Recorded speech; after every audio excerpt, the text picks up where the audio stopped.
All right, so as we say, the Rugby World Cup has come and gone, and we've got the All Blacks, who are the world champions once again. Former Springbok player Lawrence Sephaka joins us in studio. It's good to have you. Welcome to the program. Thank you very much. Nice to be here. Any surprises, Lawrence? Were they the guys that outshined everybody? No, they were sort of the favorites, but this time they tried to kill that overwhelming favoritism by not trying to explode too early, but they made sure their progress was steadily, and then picked at the right time as well. Yeah.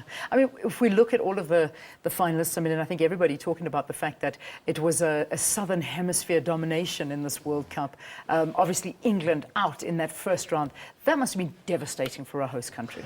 If you actually picked it up, I think the people sort of expected it, because the mere fact they always supported the underdogs in every game. Yeah. So underdog was the favorite team to win, because I knew England was in a difficult group, but they were not really good enough to go all the way in the back of their minds. Yeah, well, I mean, let's talk about underdogs. Let's talk about Japan.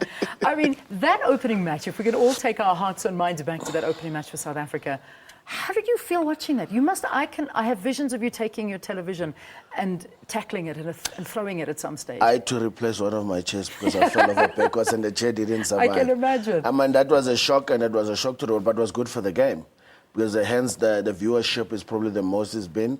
I mean, this is probably one of the most expensive countries to go to, but people were keen to actually go there now to see that rugby was actually improved.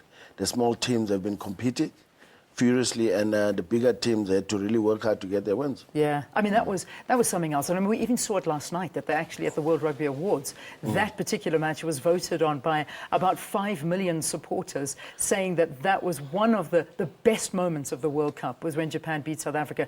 Maybe for the rest of the world, but not for us people sitting over here. That wasn't one of our moments. No, it was not our moment, but also for us was a wake-up call that maybe the way we do things should change in order for us to go forward. And then he had to take a small nation to actually wake us up a bit. And obviously they were under pressure ever since. I mean, that group was supposed to be the easiest.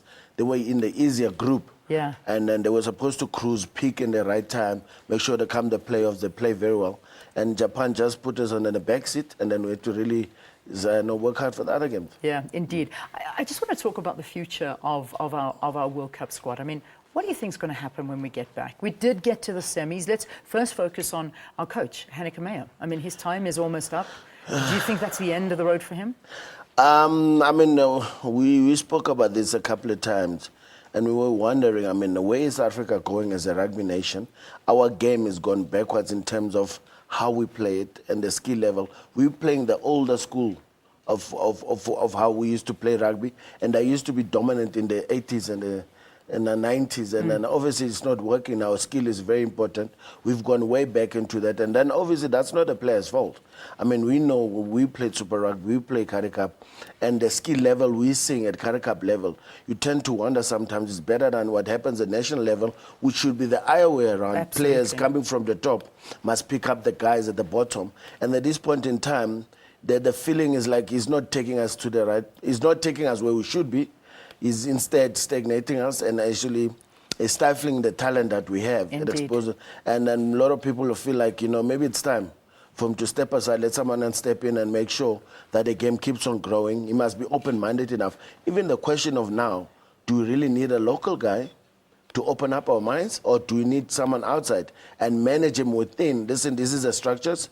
We want you to take us there, show how you're going to take us there, and then let's go there. Indeed. Many people saying, imagine if a Japanese coach, as we all know, was our coach. Imagine what we would have achieved. The same coach who actually helped us win a World Cup out of South Africa with Jake White. Yeah. And then he showed us again, rugby is not just the playing sport. We know it's more than that. All right, let's leave it there. Thank you, Lawrence Sephaka, for giving us a little bit of an overhaul of the Rugby World Cup. That's it. I'm going to say very quickly goodbye to you. We see you again tomorrow morning.